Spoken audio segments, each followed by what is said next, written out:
The following show is a Pod Avenue production. You are cordially invited to have dinner with the King. Pull up a chair and join WWE Hall of Famer Jerry the King Lawler and Glenn Moore. Enjoy. Episode number 77 of Dinner with the King. I am Glenn Moore, joined here by the birthday boy, Mr. Jerry the King Lawler, turning 30 years old today. Oh, yes. I made a U-turn at 30. More like a roundabout. Exactly. I don't know. I can't remember. I used to say this on interviews every year at my birthday. I would say it's the annual observance of the glorious arrival of the Magnificent One. Dutch Mantel, right? I mean, that's his birthday. Yes, Dutch Mantel. His birthday is today as well, right? Yeah. And then JBL. And JBL's is today as well. Oh, good old JBL. JBL and Dutch Mantel and the King here. The King. All arrived on this glorious day many years ago. Well, what would Dutch doing today? Clipping his toenails or something like watching that? paint dry. Yeah. He's probably at the border stopping Mexicans, right? With the whole angle he did. Oh, yeah. Big border guy, isn't he? But no, last year I had The Rock. You know, I went through all the I had to call a lot of people to get The Rock to sing to you last year. You did not. I mean, yeah, you had The Rock singing Happy Birthday, but that was not to me. That was fake news. I worked hard. I had to, get his phone number. I had to call him up, and he goes, "Oh, Glenn, it was something you got off the internet. He was singing to Vicky Guerrero or something. He was like, Glenn, my boy, anything for the King, and he goes, record this, and I'm like, okay, And, yeah, right. No, it was some generic video. Well, early this morning, I did get Happy Birthday sung to me by the equipment manager of the Cleveland Browns. Just out of the blue, I get a telephone call, and it's Brad Mellon, my good friend from the Browns, and all of a sudden he breaks out into song and sang the entire Happy Birthday song to me. Well, speaking of Cleveland and the Browns, a couple weeks. Wait a minute. Speaking of that, you reminded me a second ago when you said that about having The Rock sing to me. I just saw somebody posted this or something last week, and it was one of the funniest things ever. Remember when The Rock would come out and sing? Like I said, I think he was singing to Vicky Guerrero about. It was the old song, "You Look Wonderful Tonight," except he changed the lyrics to "You Look Horrible Tonight." Yeah. You remember that? It was great. It was awesome. One of the funniest things ever. Well, somebody took that video and they re-edited it, and they stuck in instead of showing Vicky Guerrero, they stuck in clips of Hillary Clinton.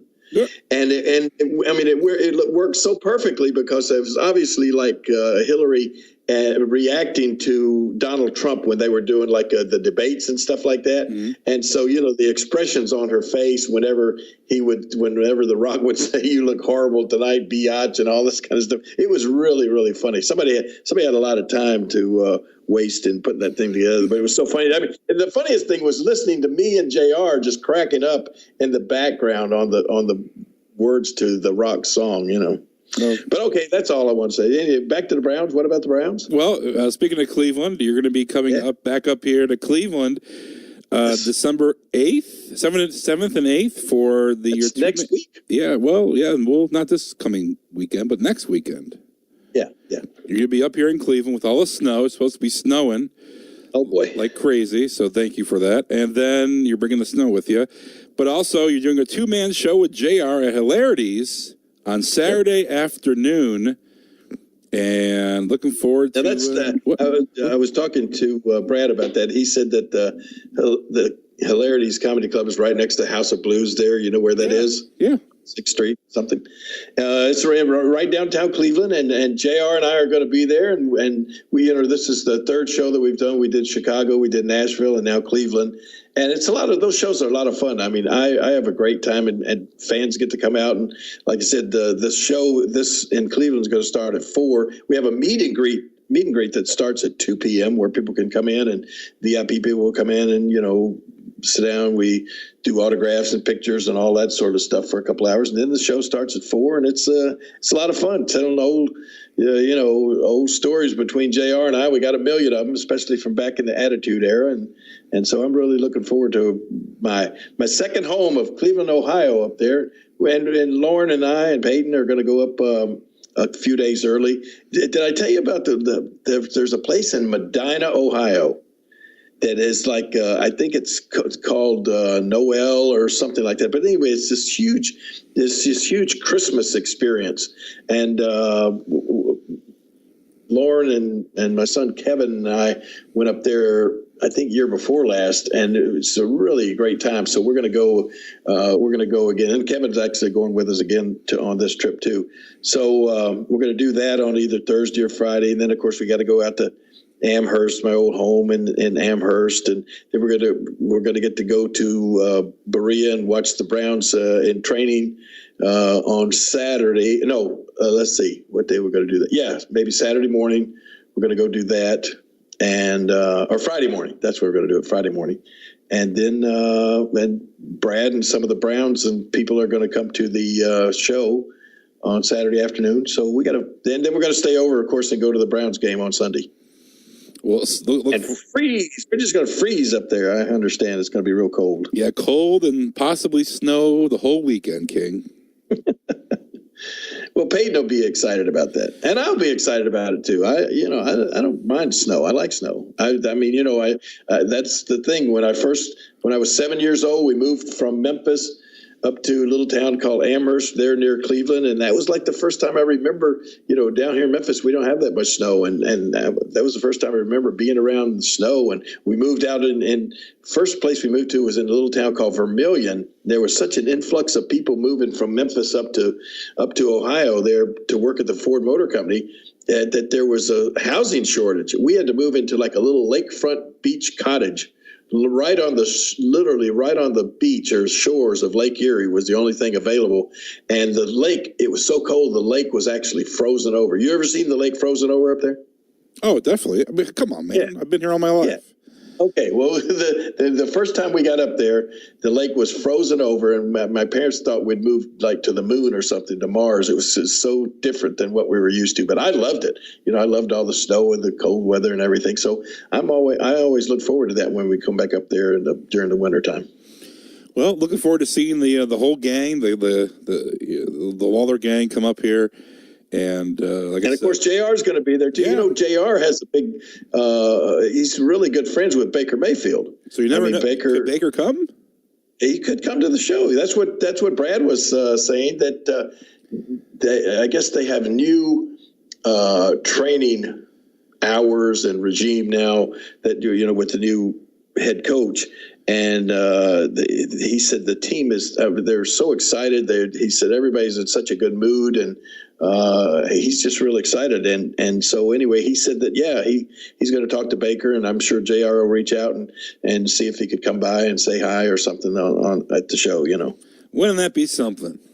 Yeah, that'd be something. Well, I mean, JR said he said, I can't tell you how many times that he and Baker Mayfield would stand there together on the sidelines of the OU games, and he said he was a big wrestling fan, so that's cool. Well, this past weekend you were at WrestleCade, and obviously everybody knows about JR's spill that he took. Oh goodness, his face took, and just God, those pictures. I mean, I cringe when he took a fall. Yeah, but he said, fortunately, his nose and his face cushioned the blow, took all the brunt of the blow. But yeah, he really did the day after the fall. But he's two black eyes. I mean, and I looked at him, and you can't really tell from his nose. I said, "Man, you're lucky you didn't break your nose." He said, "Oh, I did break my nose, but it didn't do it all. It didn't get all messed up looking or anything. But that's why the two black eyes, and but that's like the only after effects that he's suffering now. He was in a great mood and at WrestleCade. We had a good time at WrestleCade. Got to see a lot of a lot of fans came through there. That was one of this show that we're doing in Cleveland. It's a kind of a rare opportunity to get a picture with and sit down with JR and I together. We don't get to be together that often anymore, with him being out in Oklahoma and me being down here in Memphis. But so we did a lot of pictures with fans up there and at WrestleCade over in the Carolinas, and that was a good show. Saw a ton of people that I hadn't seen in a long time. We were right next. We kept hearing screaming a couple of seats down from us, and Bob Backlund. One of the things Bob Backlund was there, and one of the things he would do for a certain fee, he would put a fan into the cross-faced chicken wing.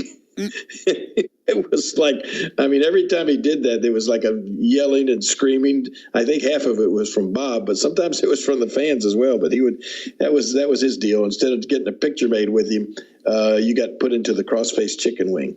So drives, some fans, right? Yeah, but I think I don't know if that might come back to haunt me later on, liability wise. But then let's see, King Kong Bundy was sitting right there with us, and gosh, we saw Kevin Nash, the Hebners, Earl Hebner came by, and his son. Let's see who all, man. I mean, it was quite a display there of former WWE stuff. That's good. Well, glad you had a nice time. Right straight across from us was Terry Runnels. Oh, and then there was another young lady. What was her name? Scarlett Bordeaux. Have you ever heard of her? I have not. Scarlett Bordeaux. She was there, and she had on quite the revealing dress. Jeez, let me quite the revealing dress. Let me Google her right now. Scarlett Bordeaux, Here she and is. she looked like she had an English accent. She's 27 years old. Yeah. Let's go to her Instagram page. Looking up right now. You're able to do this while we're doing the podcast? Yeah. But anyway, yes, it was, she is. Wow. she had on this red dress that she had to be using that tape that the WWE divas used to have to use all the time. I don't know what they call it, but some sort of tape to keep their outfit from having a malfunction. Well, she's on Impact Wrestling, TNA. Oh, okay. And she's a good-looking girl. She gets a follow from me. That was first. Oh, you're doing this right while we're doing the podcast? You lecherous person here. I gave her the old follow. I'm trying to think of who all else was there. I mean, just tons of people. Was Brutus the Barber Beefcake there? Thank God. You're obsessed with him. I just don't like him. I saw he's got a new action figure out. Don't get me started on this. Okay. Because you got no, I'm gonna get started. First of all, I bought the new WWE 2K19 game. Yeah. And guess who's in it and guess who's not in it? Well, I know I'm not in it which is a travesty in its own right. But Brutus the Barber Beefcake's on there. Why is he in the game and not you? Can we call corporate? Is there a phone line I can call to complain? I think you can actually go on. They have a Twitter account. Well, I know they follow the show. They're big fans of yours. I get it. You're friends with a lot of people over there. But I just don't get how they can't have Jerry the King Lawler on there, but certain other people on there that I had never heard of in my life are on the game, but not you. I don't get it. Maybe because they view you as a commentator, but I mean, they're friends with you. They know who you are. I think that's probably the reason. Yeah, they got Vince McMahon in there. Yeah. I mean, he wrestled more matches than him in WWE. Yeah. Gets me hot. Well, Brutus the Beefcake Barber, he wrestled a lot of matches back in the day. Yeah. He's the... You don't think he did? I mean, I know he did. But so did Steve Lombardi. He wrestled a lot of matches, but he's not in the game. The Brooklyn Brawler. Yeah, you know what? That was always weird. He wrestled as the Brooklyn Brawler. He wrestled as Doink the Clown. He wrestled as the curveball guy, curveball. Curveball guy. Yeah, I remember that. Remember he had his face painted up like a baseball? God. Curveball Schwartz or something. I don't know. Jesus. What kind of characters back in the early 90s? Why? Who came up with I don't the know. gimmick? Remember, everybody had to have a gimmick back then. And just, I guess every occupation they made into a gimmick. I mean, remember there was a guy that was a plumber. He used to be the dirty white boy down here, and then he went up there and he was like a plumber. He used to carry a plunger out to the ring. Steve Lombardi was Abe Knuckleball Schwartz. Yeah, it was. Oh, it was not curveball. It was knuckleball. Knuckleball. Knuckleball Schwartz. Oh my God! I wonder who pitched that to Vince. Hey, let's have a baseball player, but call him Knuckleball. Yeah, well, I mean, I remember one of my lines about He was Kimchi. Kimchi. He sure was with Kamala. Yeah. And then, oh yeah, but all the different characters. Remember, I wrestled Duke the Dumpster Drosy. He was a garbage man. Yeah, and then you got in trouble for hitting him with the trash can on TV. Yeah, I really opened things up there when I first got there. I was the first guy to have blood, had a bloody nose. First time anybody saw blood on WWE. And then, yeah, I had to actually publicly apologize because I hit this guy. I mean, I had just came up from Memphis, and we would hit everybody with anything, including the kitchen sink. And then all of a sudden I get up there and I see this guy I'm wrestling, and he's got a big trash can out the ring. And I just had wrestled the Moondogs, and, we'd buy 10 trash cans before every match to hit each other with, right? Yeah. And so that was just my first natural reaction. I see the guy's trash can. I go over, I grab it and hit him over the head with it. Oh my gosh, they went crazy. Yeah. It was like, oh, you got to really literally go out there and publicly apologize for that kind of violence on TV. Oh God. Yeah. They can only imagine, 5 years later, the Attitude Era, where girls are showing their puppies and there's blood everywhere and there's a hand. Yeah. So see, I started all that. Thank me for that. Thank the king for the Attitude Era. Right. But let's see, Hurricane Helms. I saw Hurricane over there, and his wife was there with him at WrestleCade. Yeah. Trying to think of who else was there. I think everybody was there. And everybody who had a hand in everybody that was wrestling. Anybody. Yeah. Anybody who was not anybody was there too. But no. Some people that weren't anybody were there. Well, speaking of getting mad at stuff, I saw this one guy and I said, I know that guy. I can't. And he came by and he said hi to me and JR, and I said, man, who is that guy? I can't know him, but I don't remember ever being around him that much. But anyway, JR said he told me his name, but anyway, it was the guy that was in the movie The Wrestler, and he was wrestling. What's his name when he died? In the final match. Oh, Ernest the Cat Miller. Yeah. And then I guess they had him on. Somebody said, yeah, they had him on WWE as doing he was commentary and that stuff. He was WCW, Ernest the Cat Miller, and he was in WWE for a little bit once the merger took place. But yeah, he was. The song "Somebody Call Your Mama," "Somebody Call My Mama," that with Titus, and he came out as the big guy. Remember Titus, the big guy, Tyrus? No. Somebody call my mama. I don't remember that. What? No, I don't remember that. Anyway, well, the fact is. Sorry. Well, for everybody who knows, King probably commentated a million of his matches, but Tyrus used to come out to the song "Somebody Call My Mama." Well, Ernest the Cat Miller used that song 10 years prior to that. If people don't know that, but King doesn't remember anything. Yeah, I'm looking back here right now. I'm looking on Twitter, and I see a tweet from Lance Storm. Yeah, and he said, "Hey, I ran into Ernest Miller at WrestleCade. Dude looks the same, or maybe even better than he did in 2000. How's that possible?" So Brodus Clay.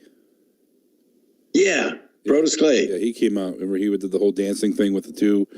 Okay, yeah. The two girls, the two black girls who are now Naomi and.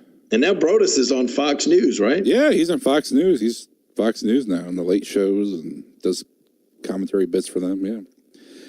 But yeah, speaking of getting Heat King, and speaking of getting people mad and upset, our previous podcast Oh my goodness. got a lot of reaction. I would say, well, to be honest, I think, for every negative reaction, there was 100 positive reactions. Oh, yeah, you're right. So, I mean, there was a couple people who were upset, but I think the majority, it was, 99% of the people they agree with what we're talking about. They understand the conversation. But there were a few people who were upset. But what was the reaction with you, King? Anybody, tweet at you or talk to you about what was said? Well, just, we had my son Kevin on and talking, and he said, basically, I just heard about stuff through Kevin. And he said a few different people, called or got in touch with him and expressed, I don't know if anybody really, some people were upset because they weren't mentioned. And I think, like Dustin Starr, I think he called up Kevin and said, you guys do a whole podcast and not even mention us. And there wasn't any kind of slight to Dustin Starr or anything. As a matter of fact, I told Kevin, I said, anybody should feel honored that they weren't mentioned, because we were talking about what was wrong with Memphis wrestling, right. not anything good. So, but yeah, no, I mean, it was just, I think some people don't agree that the main thing that was different about Memphis wrestling is that we don't have a live TV anymore, and that that it's still in good shape. And that's just their opinion, and wasn't mine, and I don't think it's yours. So what are you going to do? That's what we do these podcasts for, to try to enlighten people, but it doesn't always work, Well, you're going to upset somebody. I mean, someone's going to get offended. Every time you say something, somebody's going to be upset. But, the reaction that I saw on social media, from being in Cleveland, a lot of people were talking, they used the podcast not just as a measuring stick for Memphis wrestling, but as an indie scene as a whole when it comes to different, promotions of different cities struggling.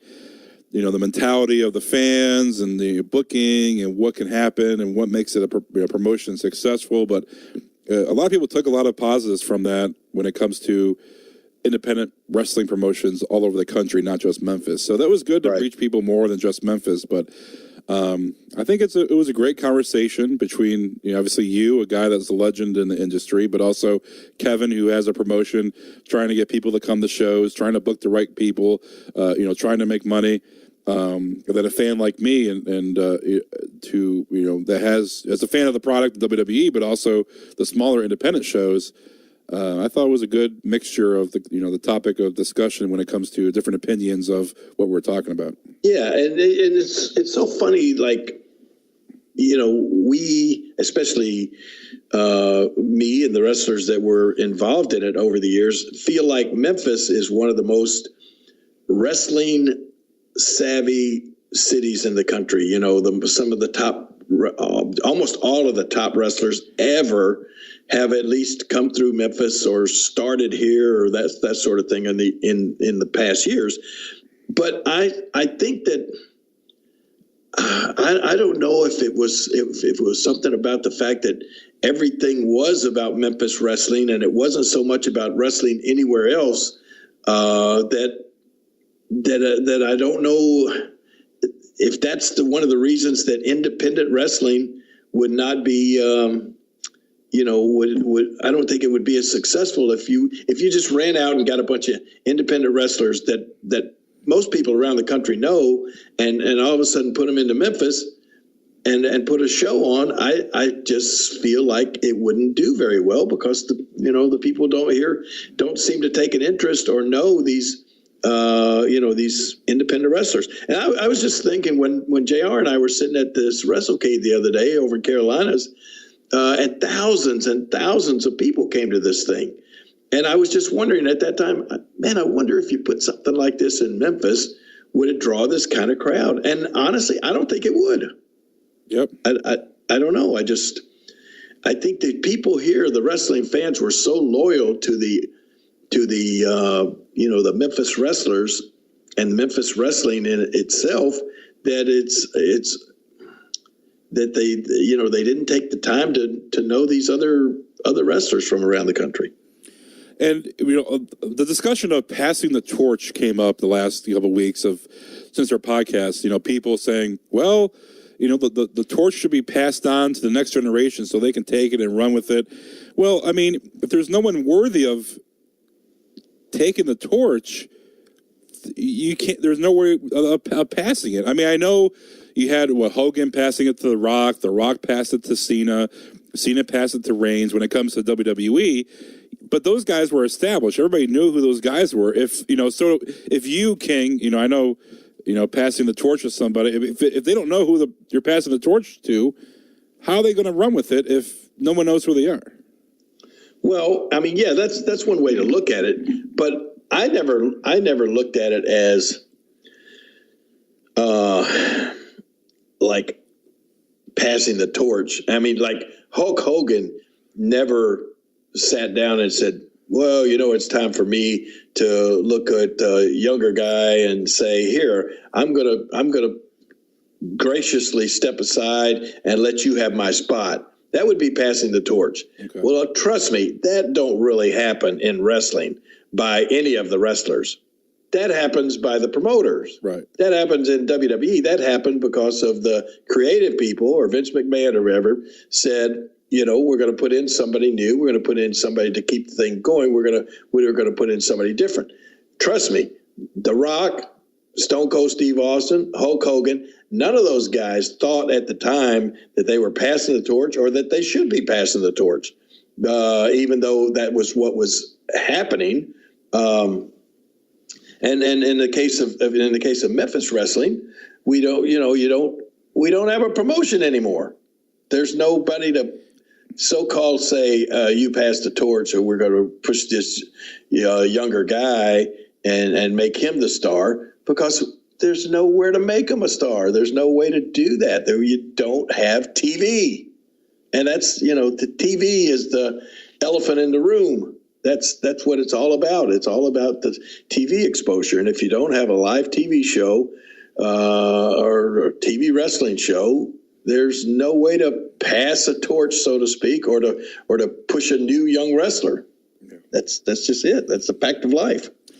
Well, I didn't know there were 11 promotions in Memphis, and I'm sure I didn't either. And I'm sure the other 10 were very upset with what we were talking about. So I'm sure those are the 10 people that were upset. Yeah, I got a text from Eric Wayne, and Eric said something about you not anything derogatory, but I'm sure he felt kind of left out that we didn't mention him, and he runs some shows. So I asked Kevin, I said, well, where does Eric run shows? And he said, in bars or in different little places and things like that. So, I mean, it's not, I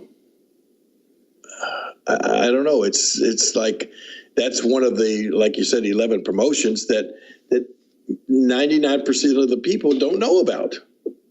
That's just the problem with it. Well, first of all, this isn't a freebie show, giving out free promotion to people. I mean, if people are upset by not mentioning them or mentioning all the promotions in Memphis, I mean, if you want to pay to get yourself, a little commercial on here, you're more than welcome to email us, and we can put your little ad or whatever on the show.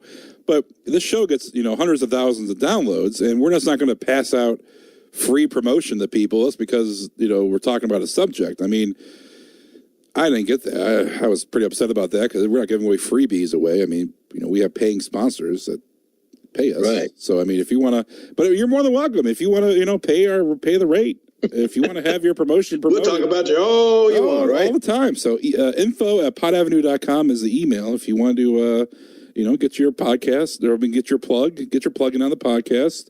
You can go through the route, but we're not going to give out free promotions to people unless they, pay for it.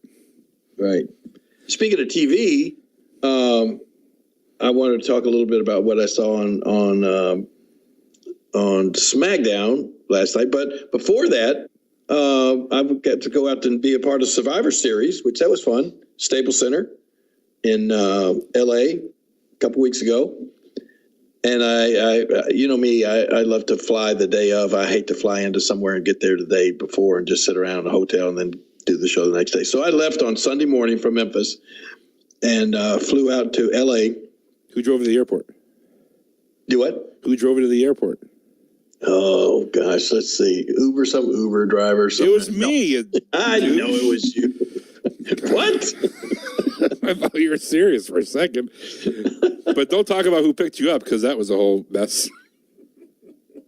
What happened there? Remember when I rent in the wrong area to pick Oh gosh, yes.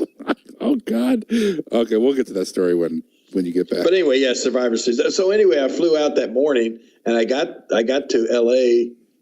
I don't know, in the afternoon, around 1 o'clock or something like that. And so anyway, by the time I rented my car and drove down to the Staples Center, I'm pulling into the Staples Center, and all of a sudden my phone is ringing, and they're saying you're needed at the announce table. We're rehearsing the pre-show. And I said, holy mackerel. So I just had to throw my bag down and run in and sit down and put the headsets on. And there was the coach and Beth Phoenix and Otunga. And they were already, they were already in rehearsals as soon as I got there. So we did our rehearsals, and literally, like I said, I threw my stuff down and ran out to the table, did the rehearsals, and then as soon as we were through with the rehearsals, which lasted maybe 30 minutes or so, the director says, okay, if you guys want to go grab something to drink or something like that, we're going to be on the air live in 20 minutes. Sure. And I said, what? I don't even have makeup. I haven't even changed my shirt or anything. I just, so I had to run and get all kind of fixed up in less than 20 minutes and be out there and go on live in for the first hour of the kickoff show there for Survivor Series. But it was cool. I really enjoyed working again with the coach.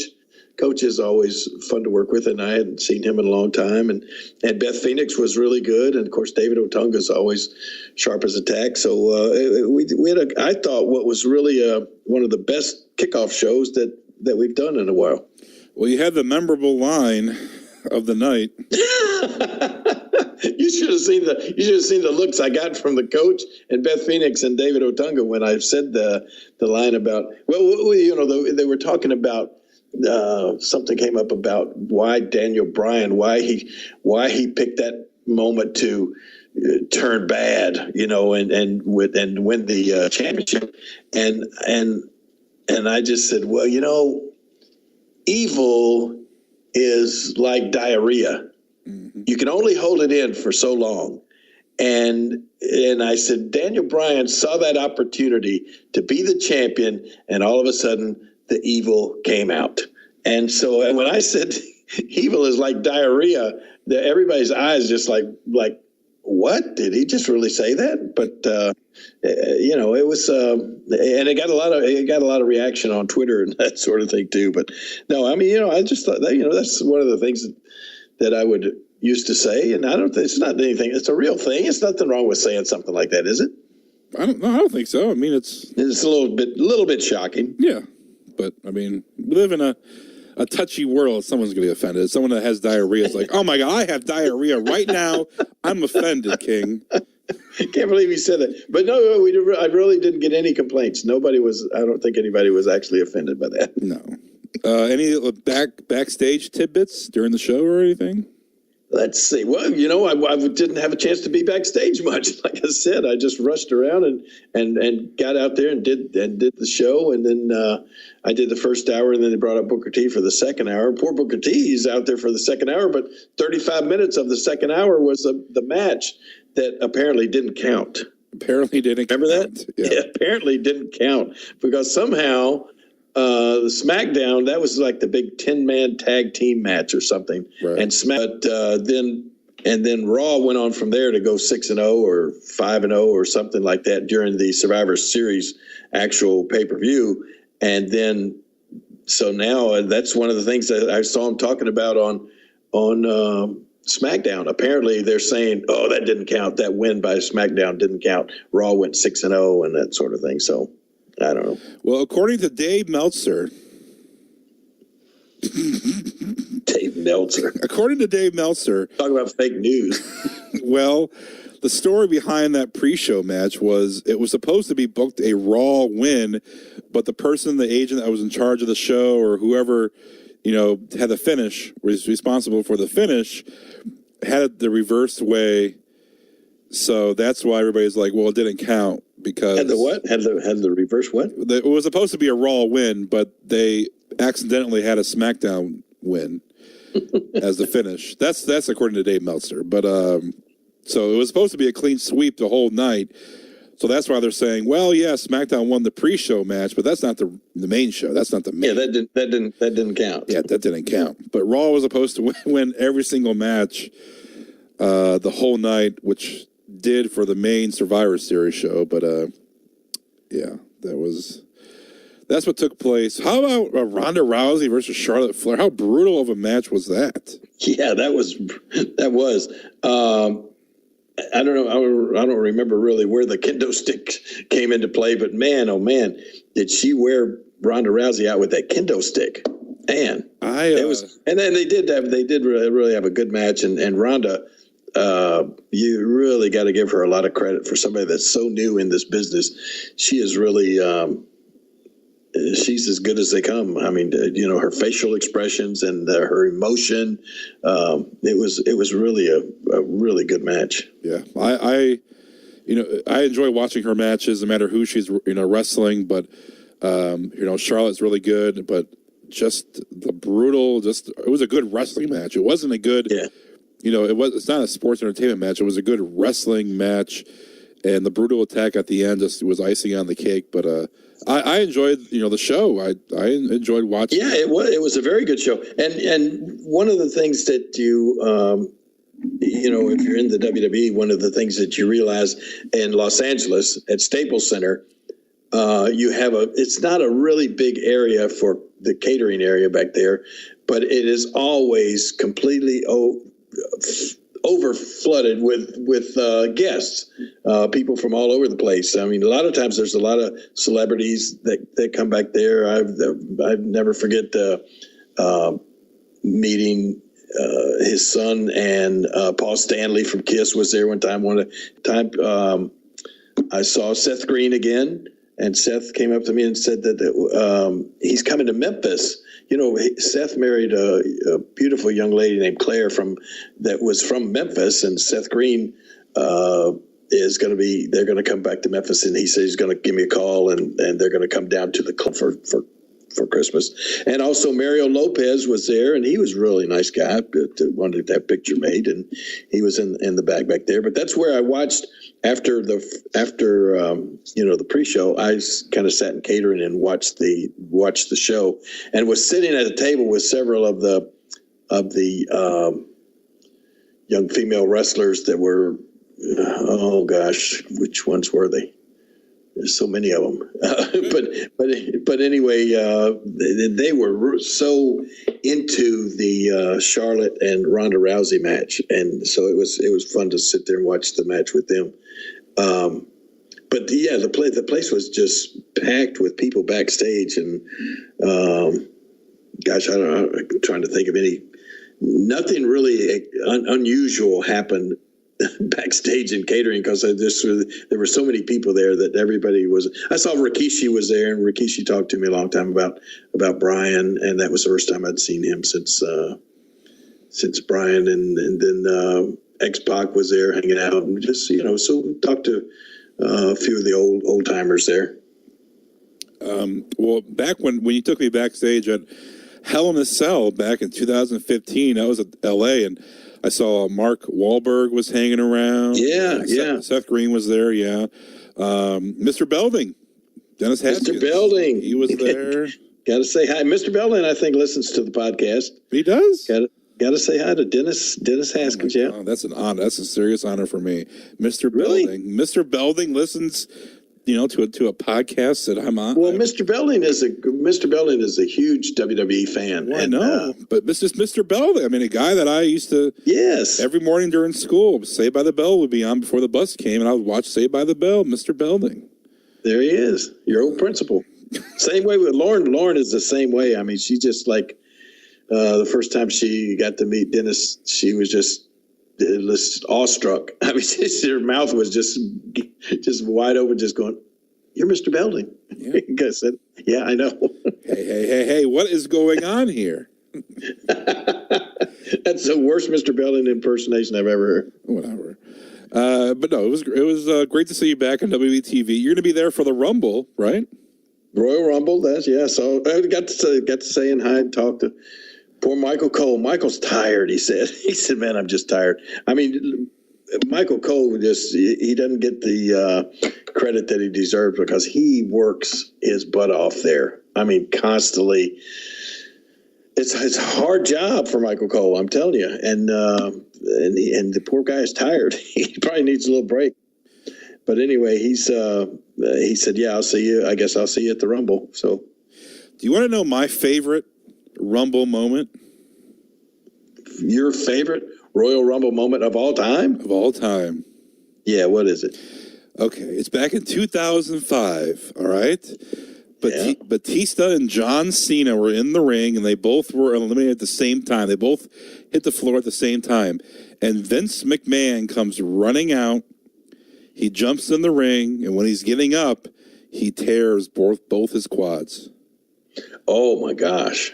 Yeah. And then I just watched this a couple nights ago, and the WWE Network for $9.99, the Rumble 2005, he tears both his quads and he sits down, and he realized, does he's not like in pain, or he's not like expressing any concern for what just happened injury wise. He's focusing on what he came out to do, to relay the message of restart the match and whatnot. But Vince broke both his quads, and then he walked to the back, I think. I mean, that's got to be that is probably the most perfect example of the personification of a dedicated workaholic. I mean, that just shows you right there how much the WWE and the business means to Vince McMahon. It overcame. Can you imagine? I mean, right after that, he had to go to the hospital and he was in a wheelchair for a while. Couldn't walk. I mean, can you imagine tearing both your quad muscles at the same time, which was like, that's unheard of. But to do it at the same time and then still somehow, muster the strength to get up and walk again, when most people would have to be carried out straight to a hospital and go right into surgery and everything. But that was a pretty amazing feat there by Vince. He said, "Why would that be your favorite moment, though?" Well, I mean, not favorite, but I mean, it's like it's one that's memorable. In 2005, he had an interview with the Wall Street Journal. He goes, 7 weeks ago, I severed both of my quads. Yeah. He said he did it while doing a stunt in the ring. I wasn't warmed up. I didn't stretch. Wow. Oh man, it was brutal to watch because you just see him go down. But He doesn't express any pain or he's just, Mr. McMahon's a badass. I don't care what anybody says. He is a badass when it comes to those kind of things because he doesn't want to express any kind of, being. No, you can't. Yeah, I mean, exactly. You can never show. I don't think that Vince can ever show any kind of weakness. It was so funny that reminds me of. Gosh, I can't even tell you how many years ago it's been, but I don't know where I got the idea from, but anyway, I did a portrait, a big, nice portrait for Vince, and it was like a triple portrait. A portrait of Vince was in the middle. On the left of Vince was his son Shane, and on the right of Vince was his father, Vince Sr. And so I did this portrait, worked on it a real long time. It really turned out great. Had it all framed up, and I took it to one of the Monday Night Raws, and I had it all in. I had it inside this frame, wrapped up. And anyway, I saw Stephanie, and I unwrapped it, and she saw it and just went, "Oh my gosh!" She said, "Vince is going to cry," and I went, "What?" And she said, "I'm telling you, he's going to cry when he sees that." And I said, no way. And she said, "Mark my words." So anyway, she went out, and then a little bit later, I saw Vince, and I asked him, I said, "Vince, I got something I wanted to give to you if you got a minute." So I had him come into my room there, and I had it. Then I opened the portrait up, and he immediately looked at it, and his hand came up and covered his mouth, and he turned away. Like immediately, he looked at it. His hand came up. He turned away and like walked over into a corner, and he just stood there for maybe a couple of minutes, and then he like slowly came back and looked at the picture again. And I think it did. It brought tears to his eyes, and I was shocked. And then he hugged me and said, "Man, how much he loved it," and all that sort of stuff. But that was like the one moment that I ever really saw from Vince, that kind of that kind of emotion. Wow. And I know you told me that story before, but I guess that portrait is still hanging in his office. Yeah, I think it's still hanging in his office. Yeah. Wow. I'll tweet out and take a picture of it. I kept a copy of it, and I'll tweet that out and let people see what the portrait looked like. You should do one with Vince in the middle and Stephanie on one side and Shane on the other, like an updated version. Yeah, I guess I could do that. Just an idea. Just an idea. Just an idea. Okay. Just an idea. Hey, really quick before we wrap it up. Well, wait. I want to talk about. Speaking of guys, it's so amazing when you talk about. I started to say, speaking of guys that's been around a while, on SmackDown. I mean, to me, Jeff Hardy, just the Hardy boys always seem like boys. They always seem like just kids to me, And I guess when you talk about the fact that I'm having the birthday that I'm having, they will always be kids to me. But they bring out Jeff Hardy and to celebrate 20 years that Jeff's been in wrestling. Isn't that amazing? Amazing. Remember what his debut was? His debut, Jeff the Hardy Boys, they were the guys that opened the door. I think it was for the King of the Ring or the Royal Rumble, where the guys would come out, and they were the guys that opened the doors. Wow. 20 years ago. And obviously they had a long career in WWE, fan favorites, the TLC matches, the ladder matches, all the kinds of different matches. And obviously, a staple through the Attitude Era kind of changed the course for tag team wrestling, especially. Yeah, that was one of the things that I really enjoyed. Not trying to take anything away from the fact that what an accomplishment, and it was great to see them honor the fact that Jeff had been there for 20 years. But it was great to see all of those old clips and hear JR and I calling a lot of those crazy stunts and matches. Even when Jeff came out, he said, "Oh my God, did I really do all that stuff? What's wrong with me?" But it was really something to see that. And then you told me before we went on, you said you were kind of a little concerned about the fact that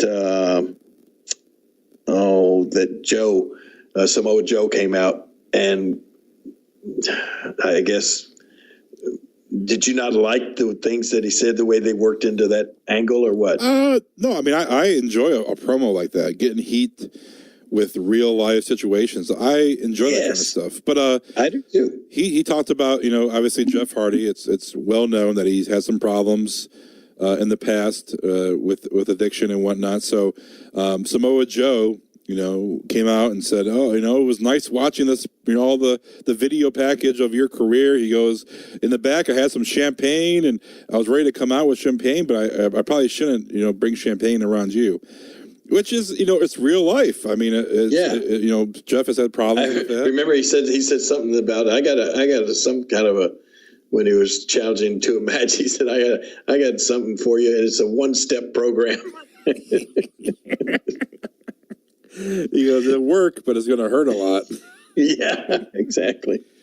But like, you know what? I mean, that reminded me of, and at the time when we did it, I remember there was a lot of sort of backlash about the fact that, remember when I had the deal with Jake the Snake Roberts? Oh yeah, we talked about it in depth. Oh yeah, And Jake had, he had gone through all of those trials and tribulations with his personal demons, the drinking and the drugs, and then we just brought it out and laid it on the table there with the interviews and oh my gosh, you remember them? This was some of the funniest.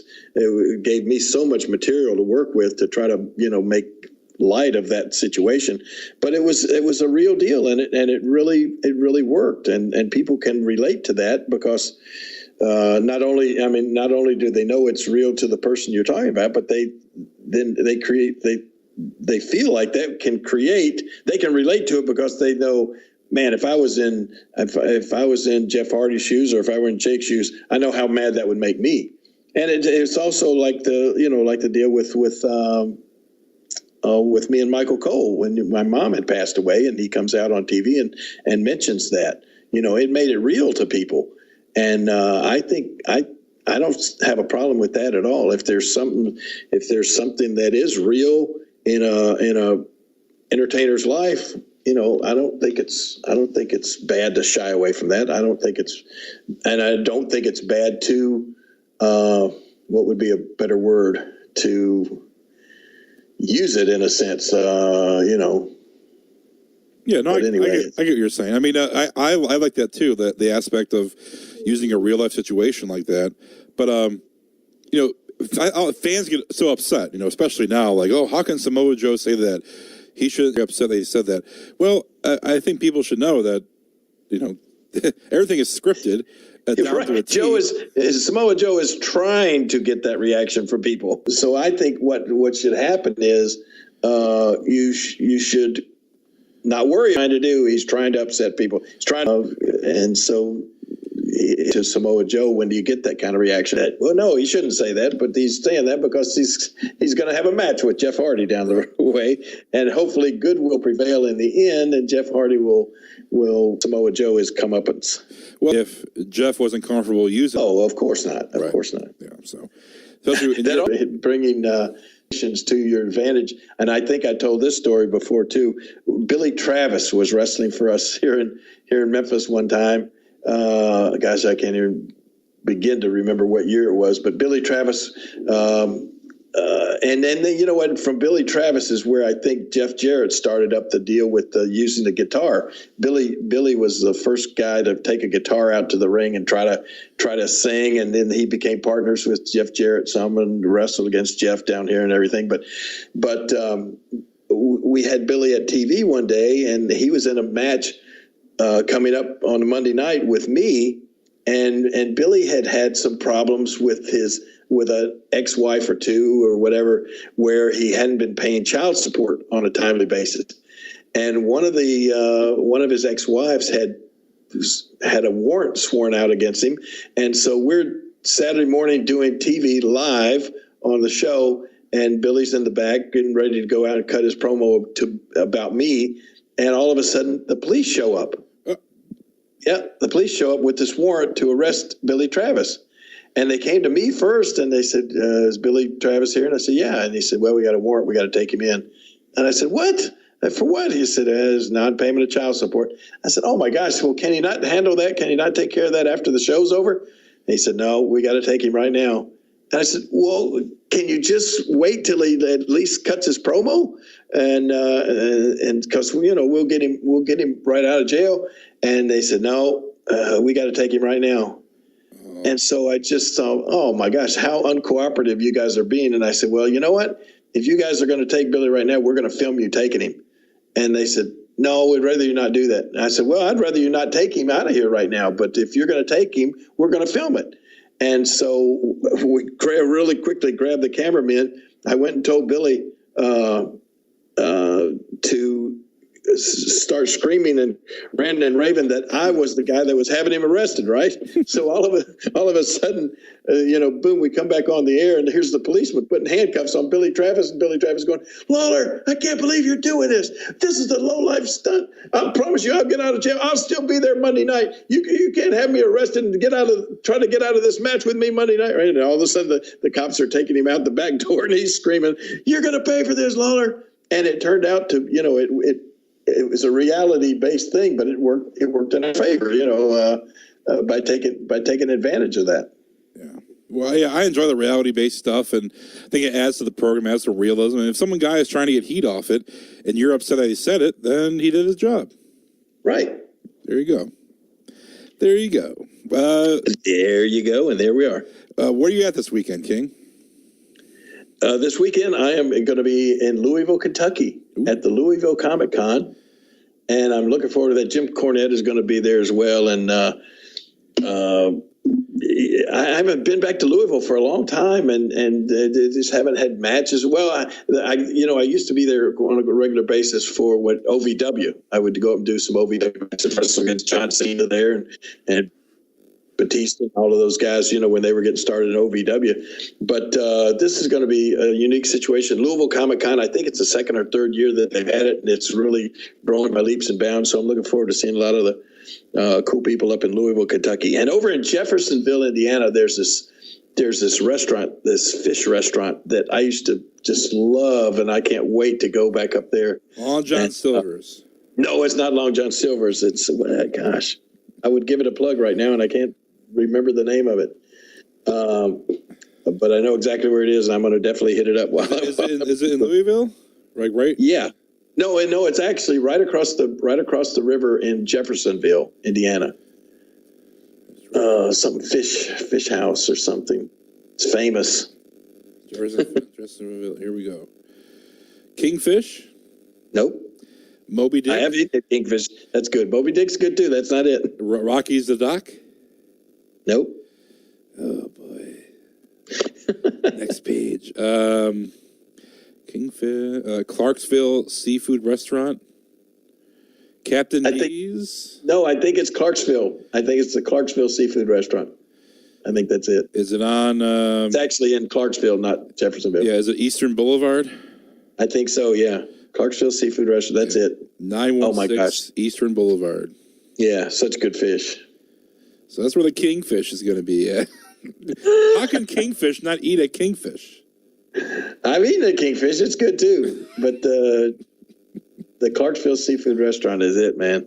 There you go. You might see your buddy Kenny Bolin, maybe, man. Kenny Bolin may be there. Yes, I think he's definitely going to be coming out at the Comic-Con. Oh, my God. Wouldn't that be something? What? Kenny Bolin. Well, that's where I'm going to be this weekend, and then boom, we head up to Cleveland next week. There you go. To see you. Why can't we all come to your house and stay? I knew you were going to say that. Well, I don't. First of all, I'm staying with a buddy. So, second of all, wait a minute. Are you trying to tell me you're homeless? I'm not homeless. I'm not living on the streets. Okay. I'm staying with a buddy, and then because you're still planning on moving to Memphis, right? We'll see. Yeah, we'll see after the holidays. But I don't have enough beds. So Peyton might be sleeping on top in the bathtub or something. I don't know. Well, how was your Thanksgiving? Was it good? It was good. How was yours? Thanksgiving was it was a little different. Yeah, there's just not as many. My brother's gone, and of course now Brian's gone, and so it was at one point in the evening it was just me and Lauren and my son Kevin. Yeah, it was just kind of sad, a little bit. Yeah. But anyway, we're moving on. Well, I look forward to seeing you in a couple of weeks. We'll record the podcast next week, and you'll be in Louisville. What days are you in Louisville? I saw on Twitter you asked people about, what kind of topics. Yeah, and I saw some good ones. We need to go back and we need to get some of those topics off of the ideas of the people that listen. Oh, yeah, there's a ton of great topics that I have taken note of for future episodes. But again, what days are you going to be in Louisville, King? Louisville will be Saturday. Is that December 1st? I believe so. Yeah. And then Sunday, December 2nd. Okay. So you're only there for one night. And Lauren's birthday is on Friday, the 30th, and mine is Thursday, the 29th. Well, no. Yeah. Well, no. I'm confused because the show drops today on your birthday, so today is officially your birthday to the podcast universe. Right. But really, in reality, it's Wednesday. Everybody's confused. Just happy birthday, King. Happy birthday. That confused me. Just wish. So the 29th of November is my birthday. Then the 30th is Lauren's. Right. And then the 1st I will be in Louisville, and the 2nd in Louisville. Get to see your buddy Kenny Bolin and Jim Cornette. Hey, remember that Lego thing you're supposed to drive up to Oh, Louisville? my gosh. That's Jim Cornette hopefully has that for me, and I'm going to have to drive that back home. Oh, my God. Yes, this huge, gigantic Lego belt that this guy that makes amazing things out of Legos, he made this huge belt. For some reason, it's a Dukes of Hazzard championship belt. Okay. And it's, I don't know, it's sort of made off what was that car that was in Dukes of Hazzard? Is the orange car? Yeah, I don't know. I forget the model of it. I'm sure people are going to be tweeting at us the model. I never really watched the General Lee. It was the General Lee was the name of the car, and so it's this orange colored championship belt. And somehow he got all the members of the Dukes of Hazzard TV show to sign this big Lego made championship belt. The thing's huge. Oh my God. And so they've all signed this thing, and the guy for some reason gave it to me at an appearance I was doing up in Pennsylvania or somewhere like a year or so ago. And then he said he was going to ship it to me. Anyway, he never did ship it to me. So all of a sudden, when in Philadelphia, we were at the Comic-Con in Philadelphia, and Jim Cornette was sitting next to us. And so this guy brings this big championship belt to me in Philadelphia again. And he says, I brought this thing to you. I couldn't ever ship it. So here it is. Now, this thing's like, honest, I'm not kidding. It's at least 6 foot long, and it's in this big case, and you can't fold it, or it's made out of Legos, and it's heavy. So what I got Jim Cornette to agree to take the thing back in his car. He drove to Philadelphia from Louisville because he hates to fly. So I got Jim Cornette to agree to drive this thing back to Louisville. And so he's going to bring it to the Louisville Comic-Con, and I'm going to have to drive it back here to Memphis. And then I'm going to put it up in the club down on Beale Street. It's really a cool looking thing. It's a nice piece, and it's autographed by all these. And for some reason, Ricky and Robert Gibson, the Rock and Roll Express, had also signed this championship belt. And then all of the members of the Dukes of Hazzard show. So you're bringing that home. I'm going to bring that home, yes. So where are you going to put it? I'm going to hang it on the wall down at the club. Oh, okay, there you go. Okay. Yeah. Let's take it to the club. Find it somewhere in the club. Anything that's too big, anything that's really too big for me, take it to the club. Take it to the club. All right, King. Well, we'll wrap it up this week. We'll talk to everybody next week. And King, have fun in Louisville with Kenny Bolin. And I'll see you soon. Yeah, maybe you won't. What? Just kidding. Okay. All right, we'll talk to everybody. All right. Final word, King. Oh, one more thing. What about Cameo? We didn't even talk about my new venture on Cameo. And KingJerryLawler.com, the Christmas mystery boxes. Oh, please. Man, I just got the last of those sent out yesterday. Well, first, before we get the Cameo, KingJerryLawler.com, cue the Christmas music. KingJerryLawler.com, the official store for Jerry the King Lawler, is now selling Christmas mystery boxes. If you want decorations or Christmas-themed memorabilia, you can now get it from Jerry. It's not that much Christmas-themed memorabilia, not too much of that. Well, there's some. That's why it's a Christmas mystery box. It's a lot of cool stuff in there, though. It's well worth the money. Well worth the money. So if you want to get yours for the holiday season, find yours right now at KingJerryLawler.com/store. You get me involved in so much stuff, and now commissioned artwork. Man, I just finished a real nice commission piece of Wonder Woman. Here you go. Well, I'll tweet that out too. It's the holiday season, and you want to, get people are ordering these boxes left and right. You can still order a regular mystery box; those are still up there as well. Am I gonna have to get the picture of the cat done by Christmas? I think you know what I'm talking about? You got me another commission. I've got to do an oil painting This is not. This is like what's the dimensions? It's got to be 3 by 5 feet or 4 by 5. 3 foot by 5 foot. Oil painting of a man's Oil painting of a man's cat. His beloved pet cat. He's a big fan of the show, big fan of the podcast, big fan of and he absolutely adores your artwork, King. I mean, I think he loves your artwork more than your wrestling. But not more than his cat, because he was. Paint a picture of his cat. And he was naming off, like famous painters of stuff that he's had, the artwork that he has in his house. And he goes, I need to add a Lawler piece. Oh, wow. Yeah, so, yeah, man. So we got to get that oil painting started. So he's a collector. I have famous art in my house. Yeah, I know you do. You have a, $50,000 painting on the wall, Norman Rockwell? No, it's much, triple that. Oh, my God. At least triple that. It's an original Norman Rockwell. Well, did you notice the tear on it in the corner? I have Frank. No, there's no tear. I was looking at it while you guys were gone on your vacation. I have Frank Frazetta, piece of art. Oh, Frank Frazetta. Neil Adams. Oh, okay. I know that. Well, it's a good thing you didn't see the stain from Peyton and I when we were goofing around one day. But no. And what about Cameo? If you want a personal message from the King directly to you, mentioning your name and everything, I mean, any kind of royal proclamation, any kind of insulting somebody, any kind of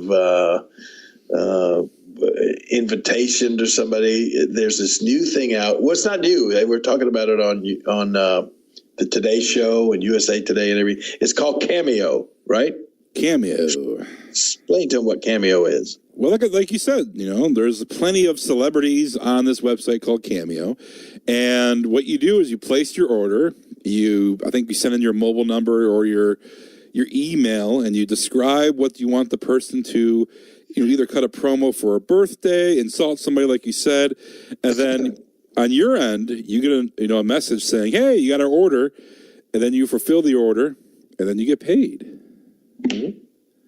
So I think right now for $75, you can get a message from the King.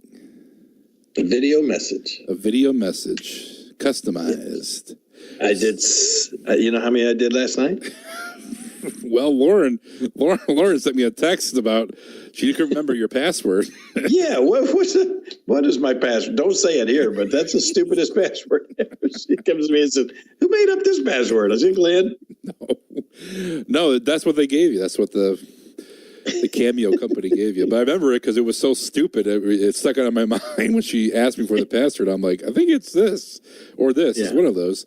But no, you got, how many orders you got going? 7 last night. Oh my God! Well, it takes only a few seconds to do. I mean, all you got to do is shoot with your video and upload it. Yeah, right? but no, I don't just do these. Like I watch some of them, like Tommy Lee. You can go on there. Do something from Tommy Lee. Tommy looks like a homeless. Go on there for Tommy Lee. It looks like he just got out of bed and he can start cussing you out. It's like crazy. So if you want to get cussed out by Tommy Lee, you go on there and get this video on Cameo. But no, I don't do it. I take time. Mine are like, I don't do like just a selfie. I'll have somebody hold the camera and I'll talk to the person, that kind of thing. I like to do like a good promo there. Oh my God. Yeah, that's terrific. And then Brett Favre is on there for $500. You can get a promo from Brett Favre. Yeah. Oh my. Well, now Jerry the King Lawler's on there. So Cameo.com, search Jerry Lawler, and you can get a personalized video message. So let's bombard King with video messages and mystery boxes. Let's keep the King busy. Stop. Let's keep the King busy. Well, the mystery boxes for Christmas, I mean, there has to be a cutoff date because people can't get them, day before Christmas. Yeah, you're right. So we got to put a cutoff date. So get yours now. We were just doing mystery boxes before. We did 55 mystery boxes. Yeah. Well, hello. That's the time for the podcast. Look, that's my timer going off right there. That means we're going overtime on the podcast. Was that Mike Dacey? It was not Mike Dacey. I guarantee you what it was, and we talked about this.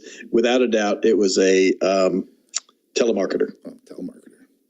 Well, you should have answered it. I'm sure everybody. Those were fun when you answer those.